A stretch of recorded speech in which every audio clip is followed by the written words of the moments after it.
welcome to a brand new episode of Wrestling with Siblings. I'm your host, Araceli, and this is my co-host, Armando.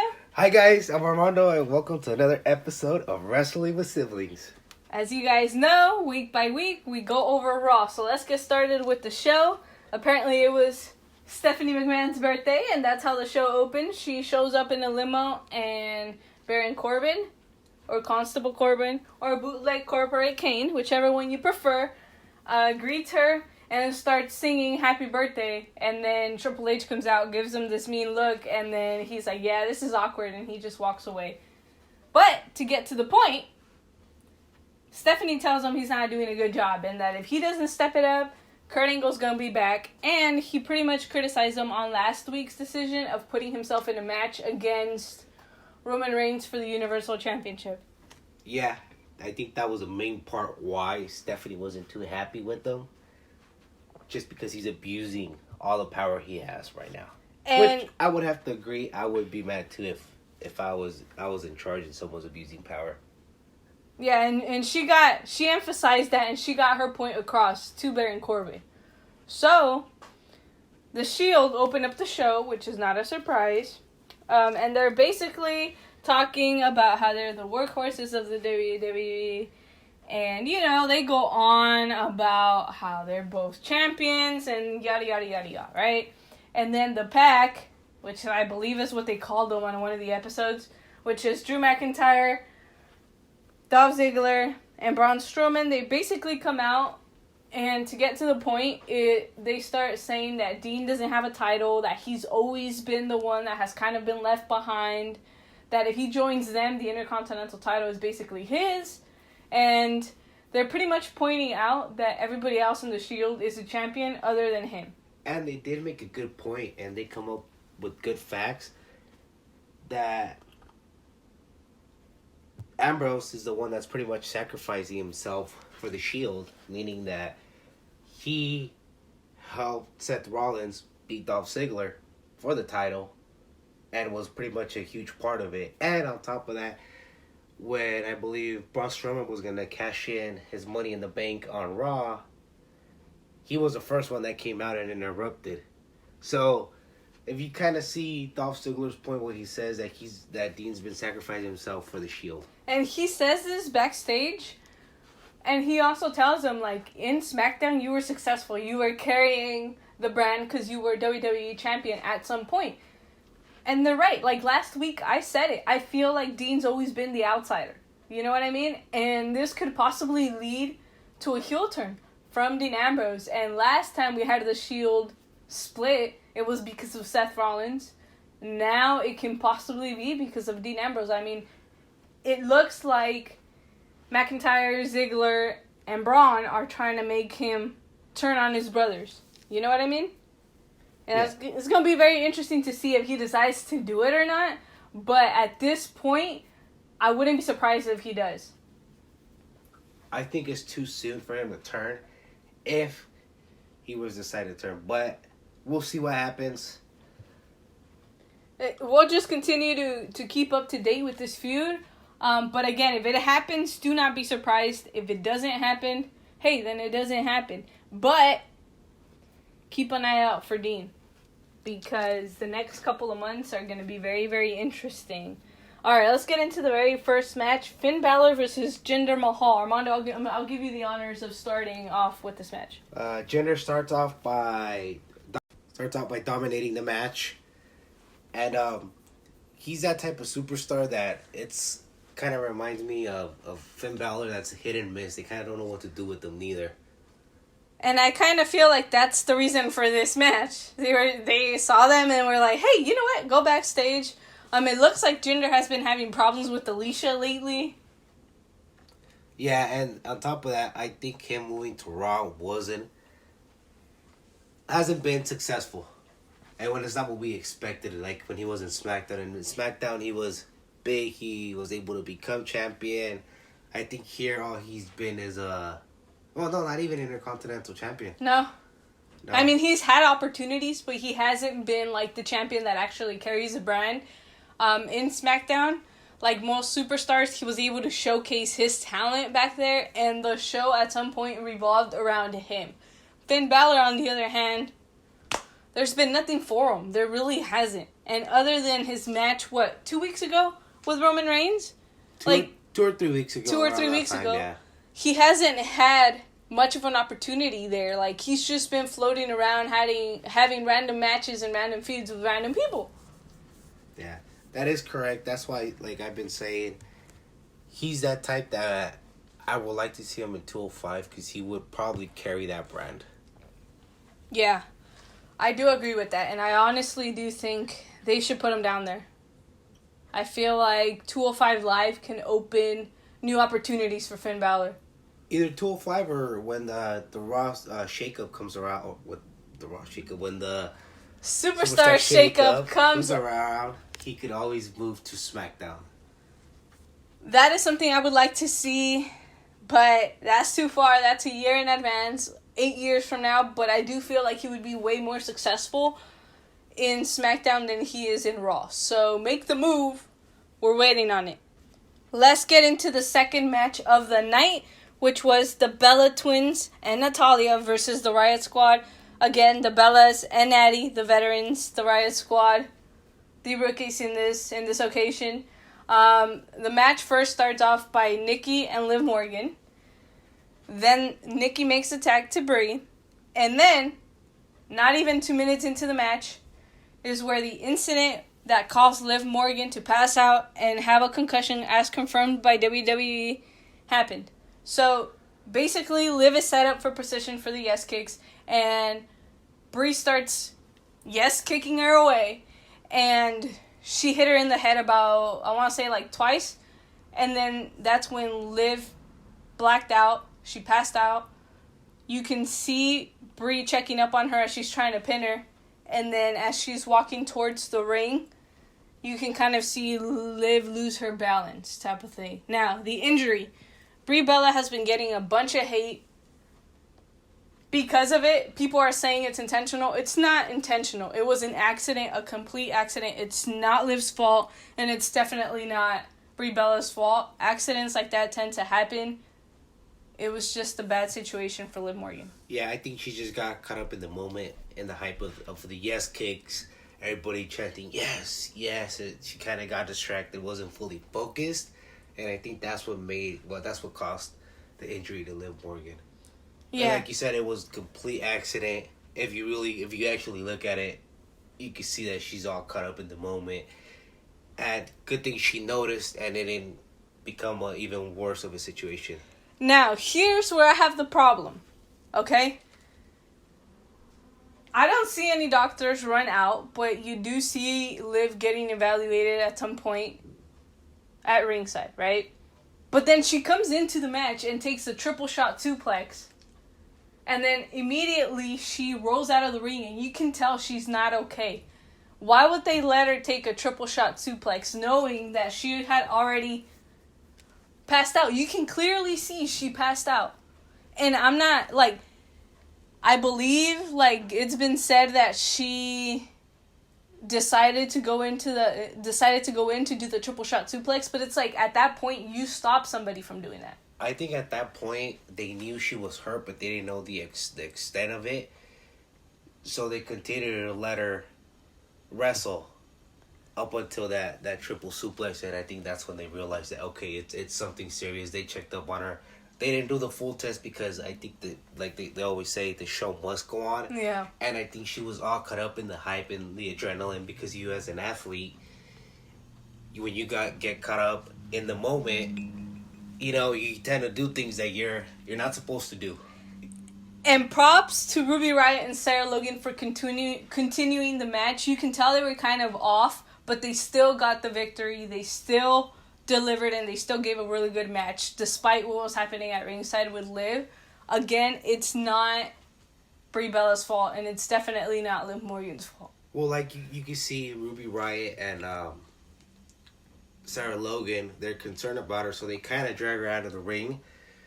And once they drag her out of the ring, they set her outside the ring and they kind of talked to her. She probably told them that she was okay, and that's why she probably went back into the ring. Like I said, it's just the adrenaline. Once it kicks in, your body does incredible things.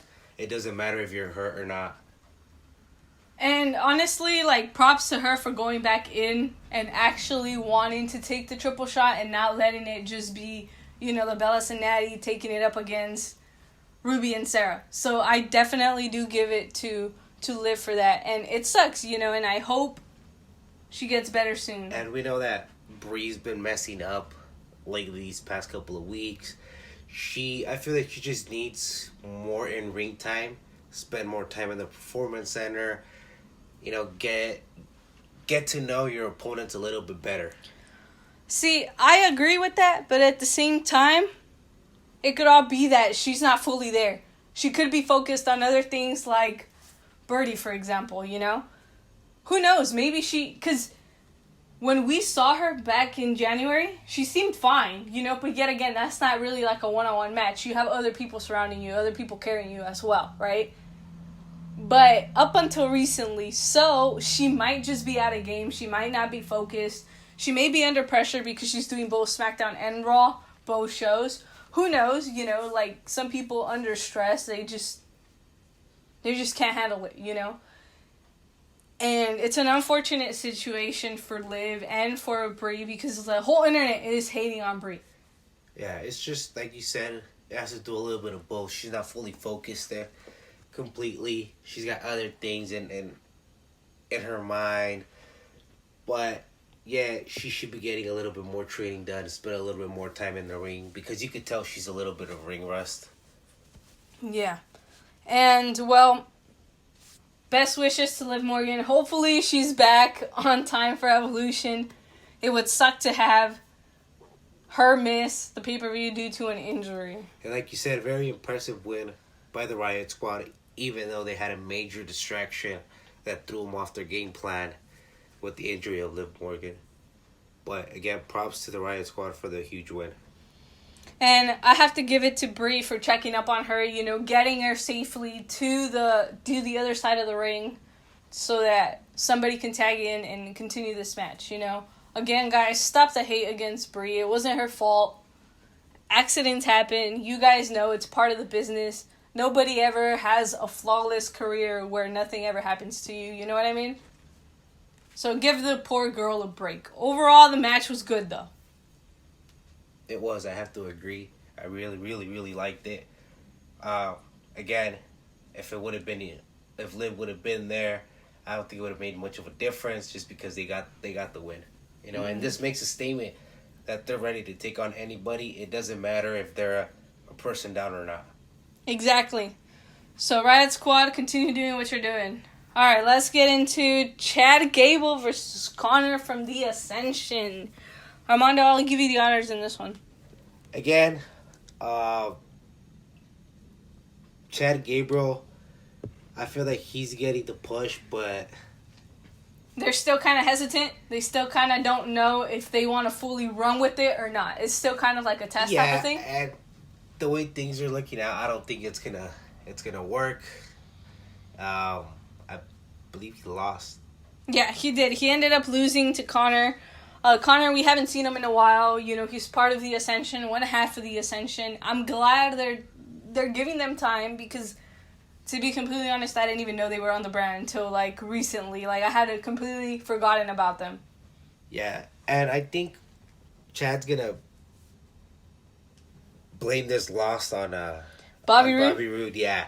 That he's not mentoring him enough, that he should have been there, that he should have interfered in the match. I think he's just doing it to get the spotlight. Since Jason Jordan left his side or hasn't been his tag team partner, he's just really kind of been lost out there. This was a really short match, though. This was, I want to say, under 3 minutes, but overall, the match was okay. I mean, don't get me wrong, the kid has a lot of potential. A lot of talent. He comes kind of like Olympic background, like Kurt Angle. Kind of reminds me of him a little bit more. But it's just that down because he's more of a tag team. He needs to have a tag team by his side. I don't see him as a single competitor? Yeah, I don't see him as a singles competitor. I see where you're going with that, and I mean, I agree. it's just going to be interesting to see how this feud with Bobby Roode develops and who they're going to team up next, you know? Yeah, because it didn't work out with Shelton Benjamin, as you can clearly see. That went down the drain. And Jason Jordan got injured, so he lost another partner there. So now it doesn't look like it's going to go well with Bobby Roode, but we'll see. Now let's get into, to me, in my opinion, this was the match of the night. It stole the show. Drew McIntyre and Dolph Ziggler versus The Revival for the tag team titles. The Revival finally getting that title shot that they so rightfully earned before McIntyre and Ziggler took them out and completely just stole their opportunity. Yeah, I mean, for me, in my opinion, I think The Revival should have been the tag team champions coming into this match, just because they got robbed by Dolph Ziggler and McIntyre. And they're very, very smart and super talented, because The Revival, and here's how you know that they're smart and that they know how to get to their opponent. They kept Ziggler close to their corner for the longest time. They would not let him tag into Drew McIntyre, and that's an advantage, because as soon as McIntyre came in, the tables turned. Yeah, I have to agree with you on that. McIntyre, as we could all clearly see, he's the game changer. He's the game changer, and he's the one that's gonna give those victories to Dolph Ziggler. You know, and we saw it. We saw it in the match. As soon as he came in, it was just a whole different ballgame. But even then, they were still able to hang with McIntyre and Ziggler. They gave those guys a match, and I believe This Is Awesome chants broke out during the match.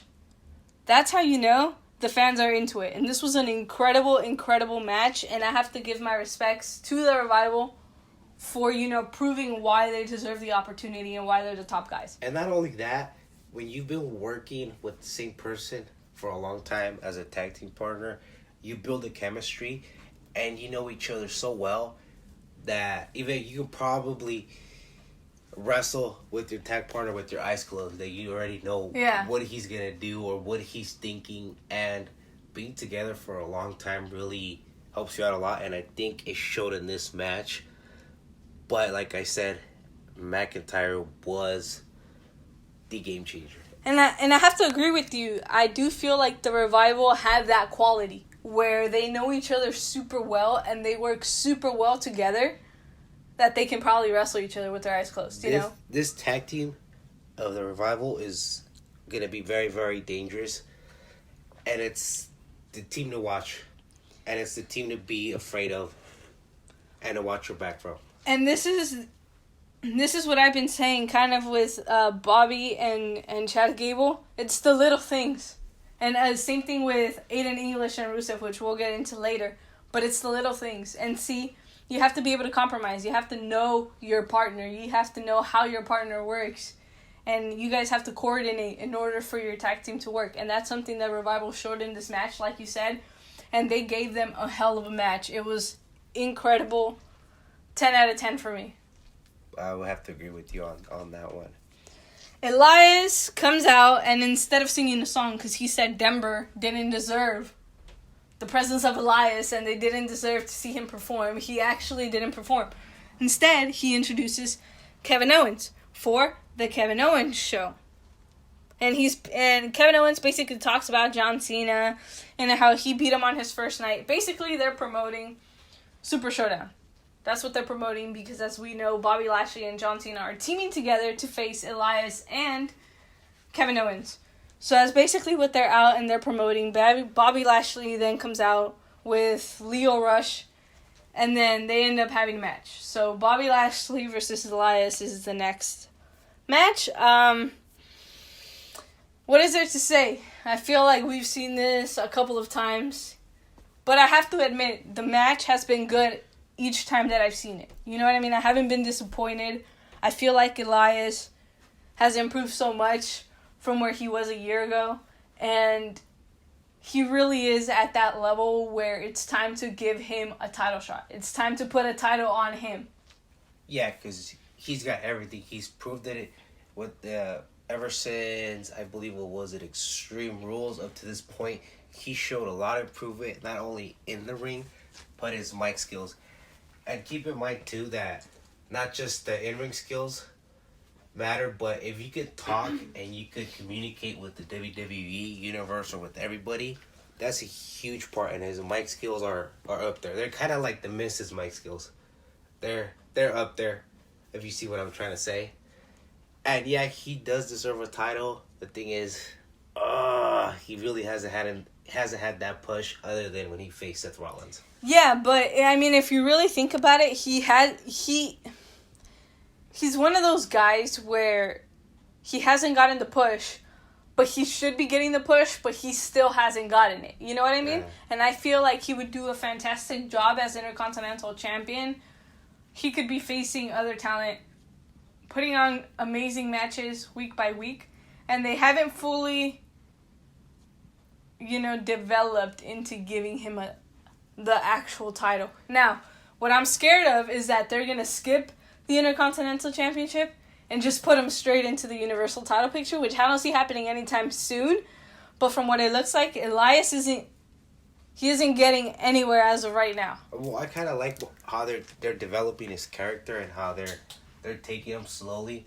Because a lot of times when you take a superstar and you give them that huge title opportunity and they end up winning, it doesn't end up working out most of the time. You got to take the superstar one step at a time, and I feel that that's what they're doing with Elias. They don't want to rush him to a title shot. Into the title picture just yet, which is fine. But I feel like he's super over right now, and he's selling a ton of merchandise, that it's the opportunity. I see the opportunity there, although I understand what you're saying. And yeah, that does tend to happen a lot where, like, superstars get called up or, like, they just come and they completely skip the face. Like, for example, and I know this is different because it's in the women's division, but Bayley came in, like, a month or two later after she won the championship, after getting called up. And it's like, look at Bayley now. She's not doing anything. And then another example, and it's going to be perfect, Jason Jordan. Once he got transferred into Raw, he got that huge push for the tag team titles, and I believe I'm not mistaken, they also threw him for the Intercontinental Championship, but he was getting a huge push too. So that's kind of like... and unfortunately, due to an injury, like, none of it ended up happening. Yeah, but that's kind of what I'm trying to say, and he wasn't getting the reaction WWE wanted, but that's because, like I said, he got pushed way too quickly into the title pictures. Yeah. Bobby Lashley, again, he just recently came back. When did he come back? Before Mania or after? After, right? I think it was after Mania. I think it was, like, right after Mania that he came back, like a week or two after. He hasn't done much. I mean, he was pushed, faced Roman. He was on this feud with Roman, and then it just kind of... And now he has Leo Rush by his side. Maybe having a manager will help him out. I mean, I know a lot of the powerhouses tend to have a manager or tend to have somebody buy them, which is a good thing, but I just feel like he's floating around right now. They don't really have anything for him. They don't really... Yeah, that is true. I have to agree. And it sucks because Bobby Lashley is so talented and he could do so much with the company, but yet he's not getting that push he deserves. And he can do so much for the talent that's already there. Like right now, he's feuding with Elias. Perfect. Elias has this huge fan base, and so does Bobby Lashley. He has the experience, and he can definitely elevate somebody's career. But he's floating around. I feel his return hasn't been as big as they expected it to be. Or as we expected it to be, because once you saw him, you were like, alright, he's definitely going to get a huge title push. He's going to become champion, and he's going to feud with all these people. Nope. Yeah. He's been just chilling. Yeah, that didn't happen. It sucks, but we'll see what happens. All right, let's get into Nia Jax versus Alicia Fox. Literally, this was like 2-minute match, I want to say. Really, really short. I mean, Ember was at ringside with Nia Jax. Alicia had Mickie James. Literally, Nia Jax dragged her, shoved her around. It was. There's really not much to say. Nia Jax dominated the entire match. Yeah, I mean, we all see what Nia Jax does in the ring. She pretty much destroyed and ragdolled Alicia Fox. Wasn't much of a fair match, but like you said, it was short and simple. I'm just glad they're using Alicia on TV every week. You know, we're starting to see her more and more and more, and I want to see that. Nia Jax, again, she just recently came back. I believe this is her, second week back. And I want to see more of them as well as Dana Brooke. You know, throw her into the match. Yeah, well, hopefully we get to see Nia Jax in a title picture soon. Or do something big in the company. But I do see her in a title picture pretty soon. Okay, so at the beginning of the show, Corbin comes out and he says he's going to face the Shield with 2 partners of his choice. Now, we have been telling you guys that these 2 individuals are the only people that can take down the Shield. Baron Corbin proved to be the smart guy. He comes out and his partners are AOP. And what happens? They completely destroyed the Shield. They gave them an incredible fight. Yeah, like we've been saying, this is probably the only team that could take down the Shield by far, or any team in the Raw roster. So far that we've seen.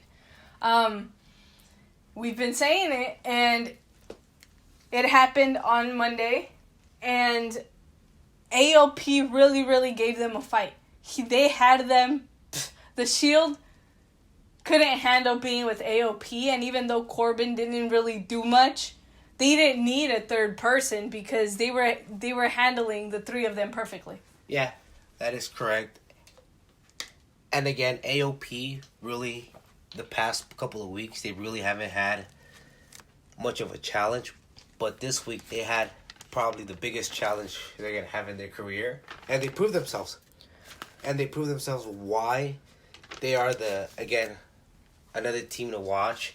And why they could just completely dominate the whole Raw division as far as tag team. And it's also showing to you, like Armando said, they are showing you guys they belong on the main roster and that they're going to be huge. And we saw them down in NXT, and I feel like we finally got to see the NXT part of them in this match. And remember what I told you that first time I seen them at the NXT, it was my first time seeing them.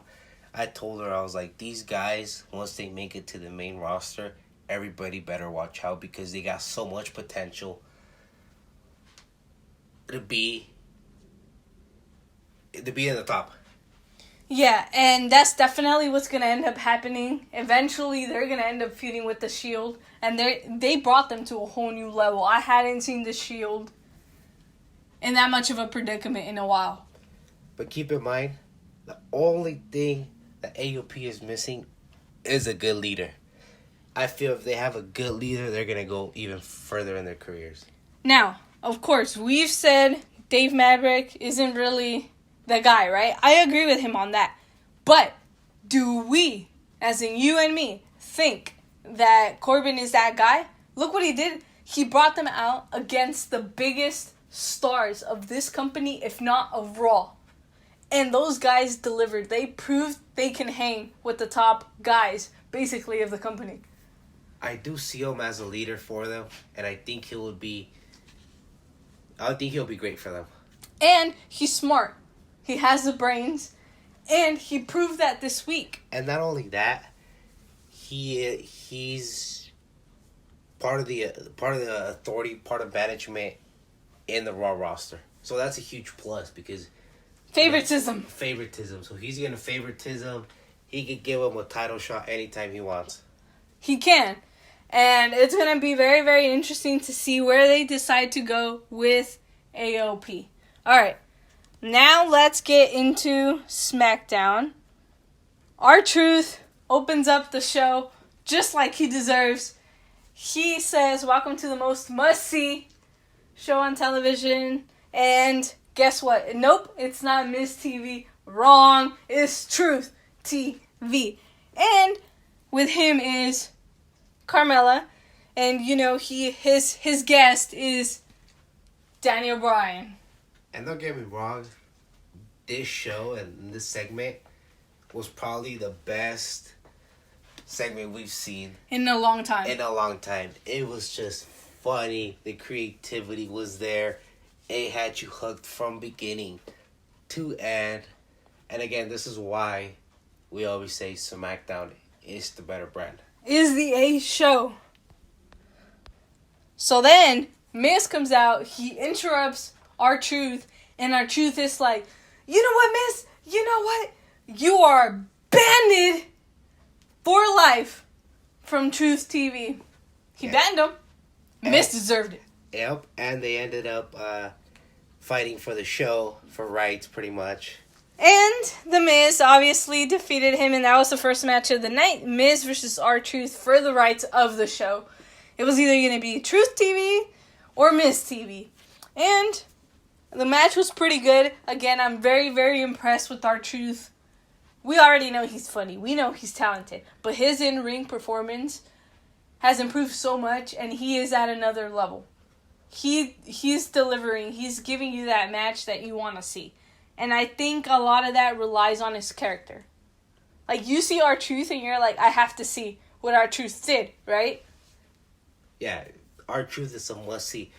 But not only that, the match was great. And on top of that, this is going to sound kind of weird for you, but this feud kind of reminds me of the James Ellsworth versus AJ. You're like thinking, why? But it's because we all know R-Truth really hasn't had that push that he really needs. But lately he's been facing Miz. And Miz has been pretty much putting him over. Yeah, but if you really think about it, there's a difference. Like, Miz, he's at another level, right? I'm not saying nothing against AJ, right? But like R-Truth, he comes out, he'll make you laugh. He's constantly on TV. It's not that he doesn't get that big push, but he there's times when he does. Like, for example, what was it, the Money in the Bank match a few years ago where he comes out and he's like, I am gonna win so and so and so and so, and then he's like, Kane tells him, you're not even in the match, and he's like, oops, it's on me, my bad. There's things like that, where he comes out, he says something funny, and then he gets pushed for a short period of time, and then, like, they completely forget about R-Truth. I don't think it has anything to do with, like, you know, in comparison with the James Ellsworth thing, because we were seeing James Ellsworth on TV weekly. Now, James Ellsworth's athleticism and, you know, R-Truth was two completely different things. I don't see the comparison. Other people might. I don't. I think it's just a matter of, like, R-Truth gets small pushes here and there. Because that's just his character. And I feel like he does have the complete package. He's good on the mic. He can wrestle. The crowd, every time he comes up, people say what's up like crazy. Yeah, like you said, the only difference is that he does get the crowd reaction and James Ellsworth didn't. But no, James Ellsworth was getting the crowd reaction as well. It's just that James Ellsworth, like, people saw him as, oh, this guy can't wrestle type of thing. They saw him more as, like, the underdog, whereas R-Truth isn't seen that way. Yeah, I would agree with you on that one, but like I said, I just threw it out there. It kind of reminded me a little bit of what they were going. But getting back into the match, this is most likely, again, gonna lead into a Miz and Bryan feud somewhere down the line, because as we do know, Bryan was at commentary, and after Miz won, he comes out into the ring and he's just like staring him down, and the Miz runs off. Alright, let's get into the second match of the night, which was Sheamus versus Big E. Armando, do the honors. Huge match for both of them. Again, we get to see Big E and Sheamus in singles competition. And Big E is always an interesting one because for a man his size, he's incredible. And I feel like he fits in so well with the New Day. Like Xavier, he's a high flyer. He's not afraid to take risks. Kofi Kingston, the exact same way, and I feel like Big E does that. You know, he incorporates super well with a New Day, and he's there, man. He's one of those people that extremely, extremely talented. I'd like to see him more in singles competition. Why not? That's what I was about to say, that I would love to see him in singles competition as well. He's got full potential, but I think he's one of the main guys of the New Day, and without him, I don't think New Day would be the same. I think he can carry himself good by himself. Like, I don't feel, and I love the New Day. I don't feel like he has to be separated from them, but I do feel like he doesn't need them as much because he's already at that level where his mic skills are good, and he's incredible in the ring. All these years have helped him out to develop his career, to mature. And like you said, I would love to see him in singles competition. You know, we'll see what happens. And very quickly, let's get into Charlotte doing a photo shoot backstage. And then Becky Lynch just comes in and just destroys her. Yeah, and I think this mainly has to do that Becky is liking the spotlight, being champion, how she's getting all the attention, and how she's not the shadow anymore of Charlotte. I mean, she was pretty confident. She came in, knocked her out, and then she tells the photographer, "Oh, take my picture," and she's stepping over Charlotte. That is low. That really is. And that's kind of like, it's kind of like she's trying to embarrass Charlotte and be like, you embarrassed me, you took away all these opportunities from me for so many years, now it's my turn. And I feel like she's trying to show that and prove that to Charlotte. That, and not only to Charlotte, but to the entire women's division in SmackDown, not to mess with Becky. She's very, very dangerous right now. Very, very dangerous. We've seen what she's done to Charlotte, and I can guarantee you she's not done. She's going to cause her a lot more pain. We do know what Charlotte has done, according to Becky, that she has cost her all these opportunities, and hey, she's mad. She's doing what she has to do to prove this is her division. Yeah, and again, I love what they're doing with Becky. You know, hopefully she gets a long title range. Oh, I definitely see that happening right now. I feel like she's on the right track for that, and I feel like before she can have a long title reign, she has to completely take out Charlotte. And I feel like she's doing a fantastic job at taking her out, making sure she's nowhere near her title picture again. Yeah, because let's be realistic, other than Charlotte and we'll probably throw Asuka in there, the two threats for her title. Other than that, I really don't see anybody else. I mean, there's talent there, you know, but I mean, wrestling wise, that could like keep up with her, you know. I mean, she's eventually gonna have to feud with other people. Yeah, she right? is. She is, and in order for her to do that, she has to take out Charlotte. But here's the thing: once Charlotte and her are done feuding, what's Charlotte gonna do? Put over talent? As I've been saying, she should have just done that from the beginning. Right? You have people like Sonya Deville and Mandy Rose who have incredible talent, but aren't really put up against the top star. And as we remember a few weeks ago when Sonya Deville faced Charlotte, Sonya had one of her best matches against Charlotte. That's what Charlotte should be doing. And I feel like Becky, she's going to have a lot of competition. A lot of people are going to want her championship, of course. But nobody's going to get it. Not yet, at least. She's going to have a really long title reign. And like I said, her two biggest threats are Charlotte and Asuka.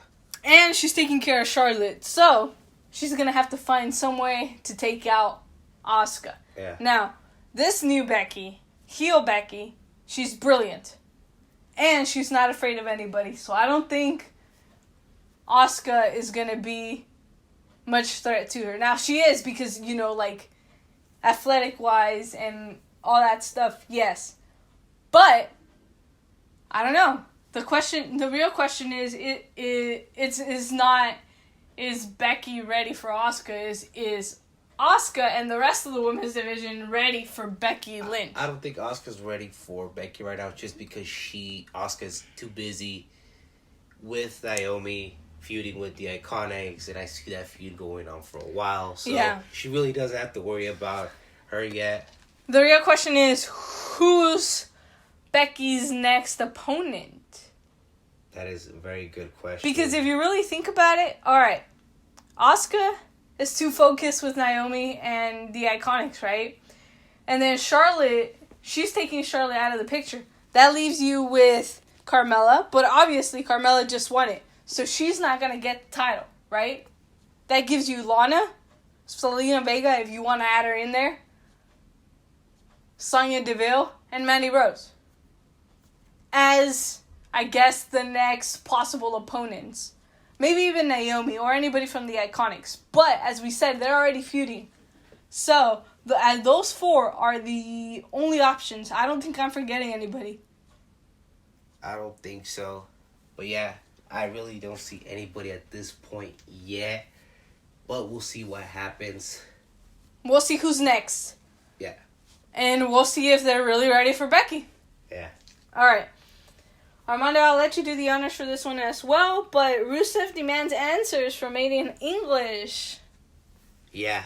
As we all know, Rusev comes out and wants to know why Aiden English acted the way that he did, and he comes out with, Rusev comes out with Lana, we forgot to say that.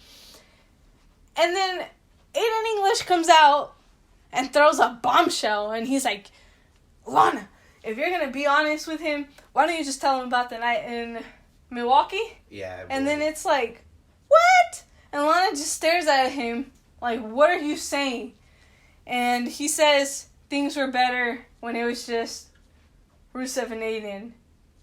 And now Rusev, Aiden, and Lana. Oh, yeah, because he throws facts as far as when Lana starts coming into the picture. That's when they start losing, and Rusev starts to lose focus. And pretty much blaming everything on Lana. Yeah.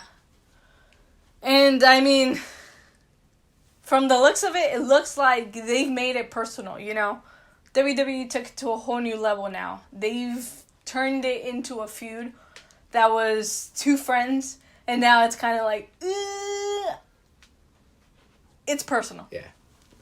It is. They made it personal now. And keep in mind that once Aiden English came into Rusev's, and once they became partners, you gotta admit that Rusev's career did go up to a whole new level. He's been getting more reaction.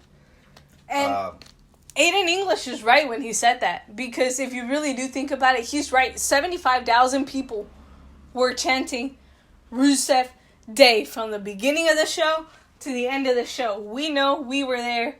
Yeah. You guys watched it.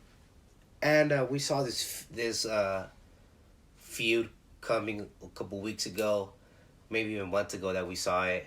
You know, just because of the way things were turning out. And it was bound to happen. That Aiden English was going to betray Rusev. Now, the interesting thing is going to see what concrete evidence does Aiden English have, because he did say he has it. He has his evidence from what happened in Milwaukee on video. So we will see that next week. Yeah, we're interested to see what that evidence is. There's a lot of speculation, but we'll have to wait and see. Naomi and Asuka, again, as we said, they're focused on each other, versus Sonya Deville and Mandy Rose. SmackDown knows how to use the woman. They book them so properly. Mandy and Sonya Deville, they work great together. Again, I feel like part of the reason is because Paige was smart when she brought them together. When she made Absolution, she picked two of the women that are definitely going to be the future. that are definitely incredibly talented. It's just a matter of giving them the opportunity. Yeah. They need the opportunity to really show their potential. We know they have it. We know they could do great things in the ring. And I mean, they've been proving themselves every time they've gone out to wrestle. Like you said, Sonya Deville had probably one of her best matches against Charlotte.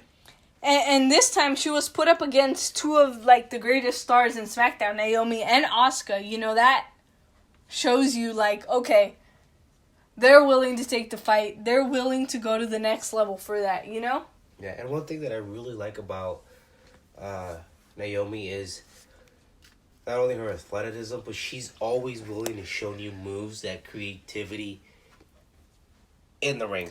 She stands out a lot. To me, she stands out a lot from the rest of the women. Now, they all do. They all have their own, you know, different aspect. But I feel like she's very, very different from all of them. I feel like she brings the women's division to a whole new level because her athleticism, based on the entire roster, is on a whole new level. It is.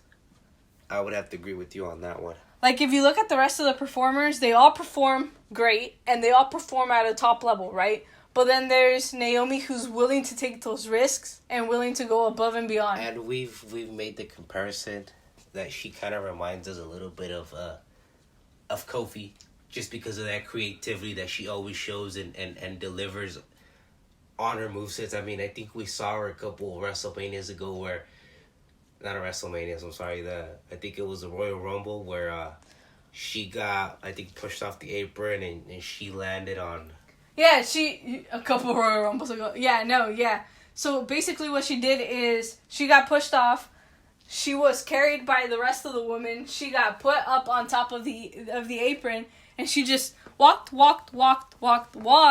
and then told, I think it was Joe, or it was one of the announcers was there. And she's like, move!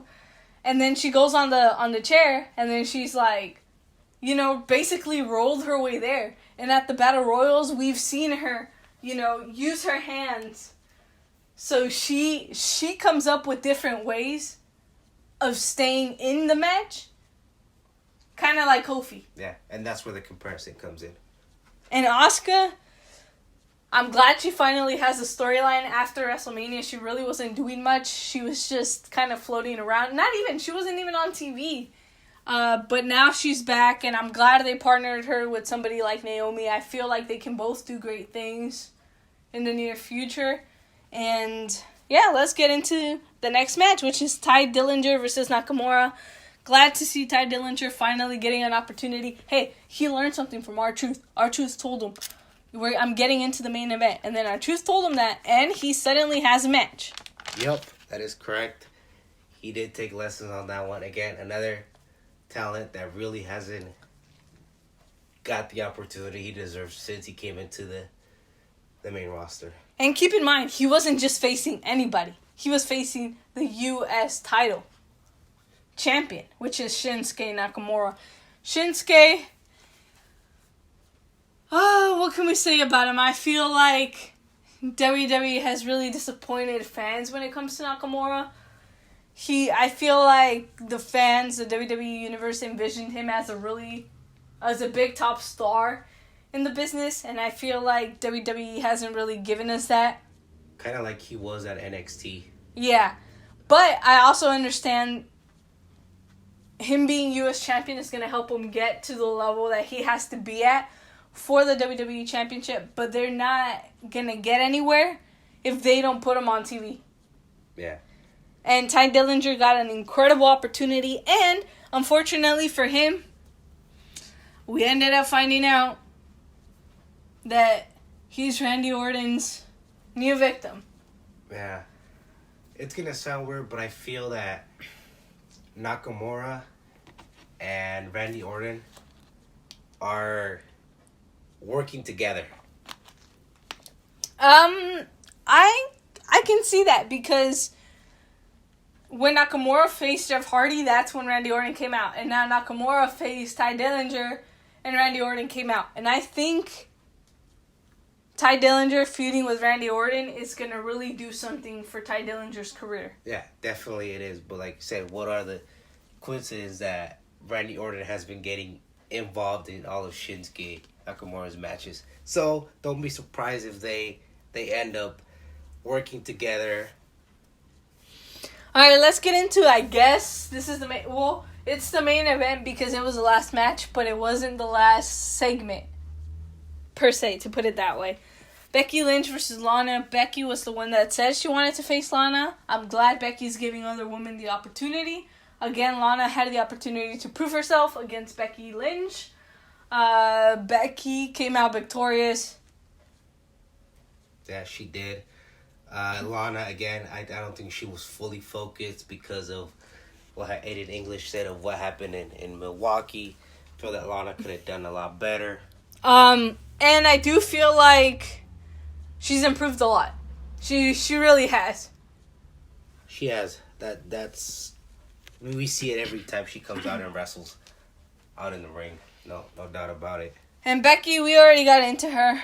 We feel like she's doing a fantastic job. Let's get into the closing segment. Now this right here is a feud. This is how you build a feud. This kind of reminds me of the Attitude Era because we saw it happen with Triple H and Randy Orton. We saw it happen with Edge and John Cena.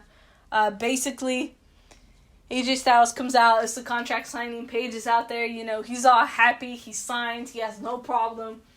And then Paige announces Samoa Joe. No sign of Samoa Joe. And then he pops up on the Titron. And you guys will not believe where he was. Yep, he was at AJ Styles' house. He went over there because he knew that AJ Styles wasn't going to be there. And again, I have said it, he is brilliant. He knew AJ was going to show up to the contract signing. So what does he do? He flies over to Georgia and shows up to AJ Styles' house. Now, what sucks is they left us on a cliffhanger because you see him knock and then the screen just goes black. And I'm like, but what happens next? Yeah, definitely one of the best feuds we've seen in a while. Samoa Joe has been doing a great job in getting into AJ's head, and I think that's going to be the key for him to defeat him. I feel this is the last straw. Like, I feel like he really has gotten into AJ's head now. And he's right. AJ was hopeless. There was nothing AJ could do to help out his family. At this point, Samoa Joe got him where it hurt the most, basically, because he knew he wasn't going to skip a contract signing. So what does Samoa Joe say? Well, you know what? I'm going to skip the contract signing and I'm going to fly to Georgia and I'm going to go to your house. And there was nothing AJ could do about it. Definitely not. And that's been the key out of everybody else that has faced AJ Styles, that nobody has been able to get into AJ Styles' head like Samoa Joe has been. And he got him with his family. Yeah. And that's something that no matter who you face, it's going to affect the performance. And you can bet that next week, we're going to get something about it. Yeah, and it turned personal now. You know, just because it started to involve AJ Styles' family, you know.